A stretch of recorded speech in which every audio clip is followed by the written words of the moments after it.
Hi, I'm Melvin, and for those of you who have been watching my videos, you probably know a little bit about my story, but to give you a little bit more detail of my backstory, I like to go way back. All right, so I was born in Singapore in 1972, and during my time, the narrative that was given to me was that you go to school, you study hard, and you get a good job, you know.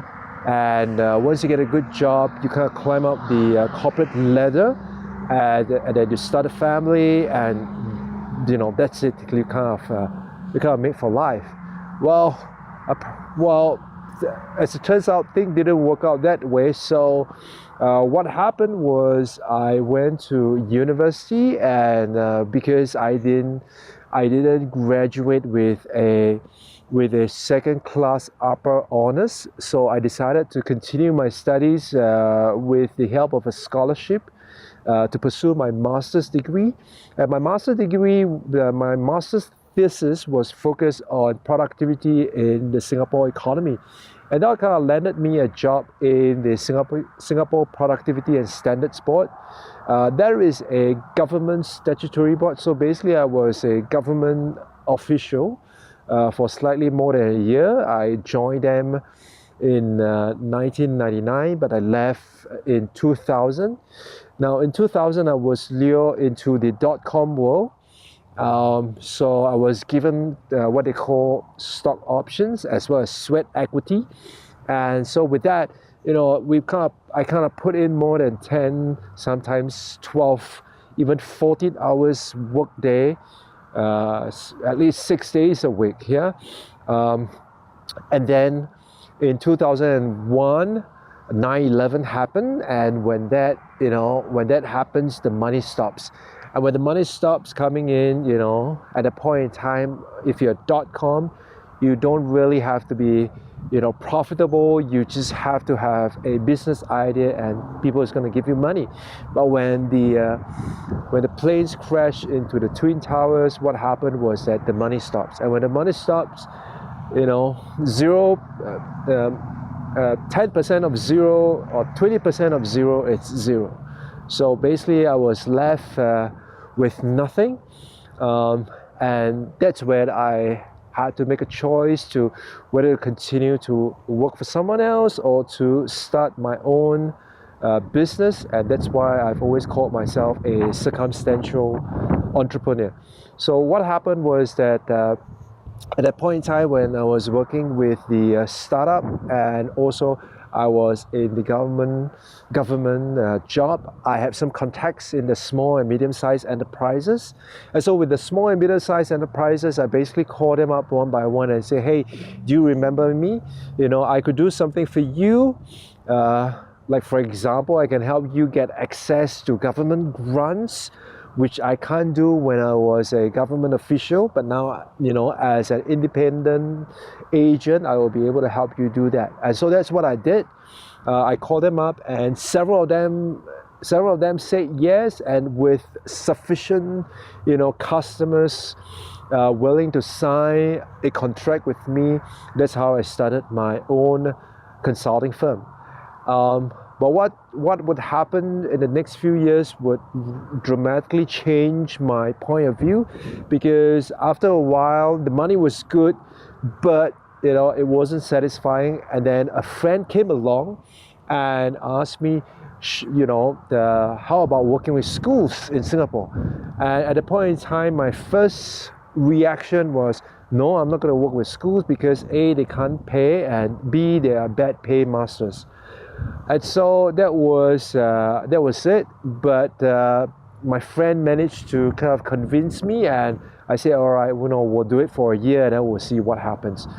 And like they said, the rest is history. So what happened was that we went into consulting for schools. I didn't know anyone at the point in time, so the first thing I did was to look at the list of principals that I know, or the list of principals, to see is there anyone I know.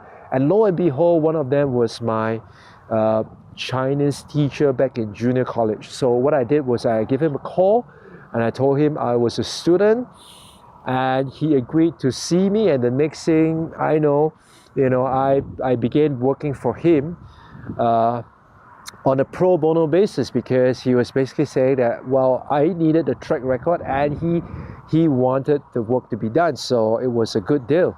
And so I jumped on it immediately, thinking that with that school I would be able to pivot and kind of leverage from there, but lo and behold, that was not the case.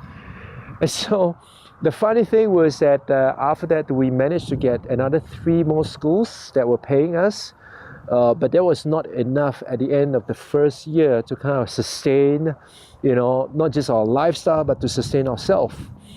And so at the end of the year, I said that, that's it, because it doesn't look like we're gonna get a breakthrough.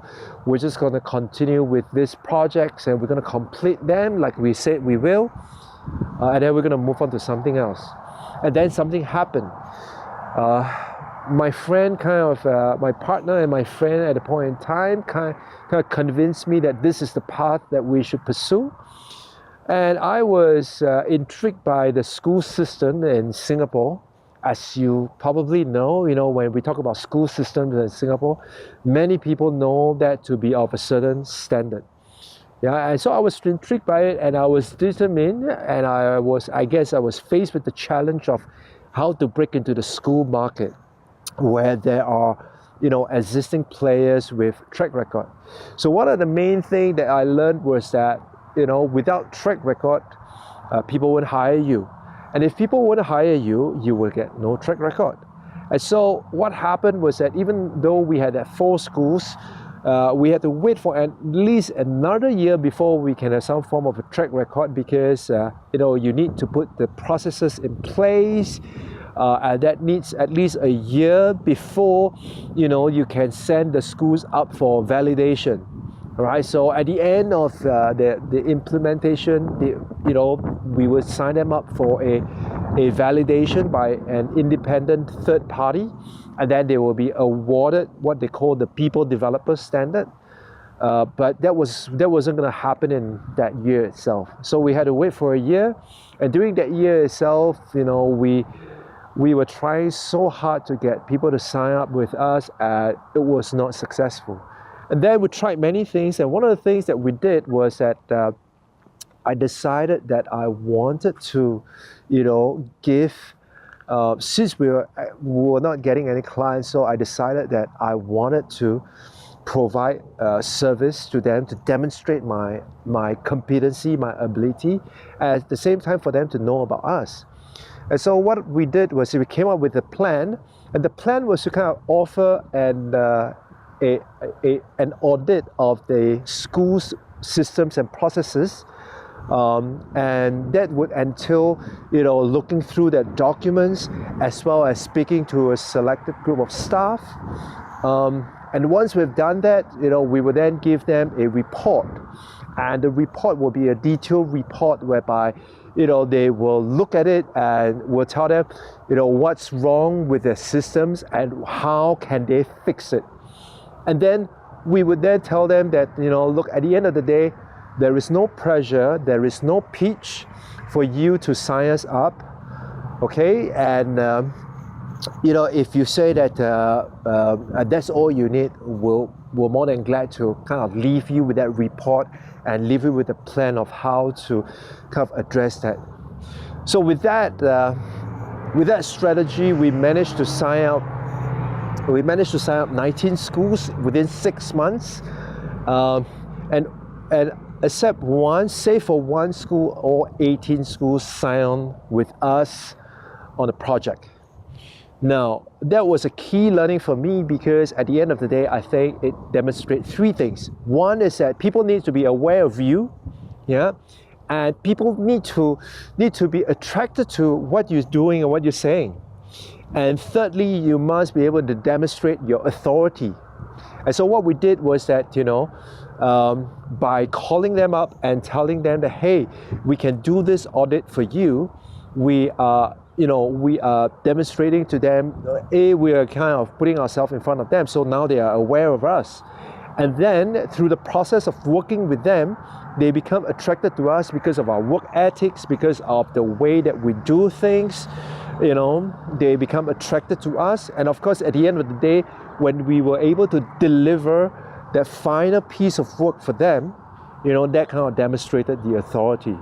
And so that became a key learning point for me, and that kind of took us off to the next level thereafter. You know, like they say, the rest is history. So that's my backstory, the first part of my backstory here.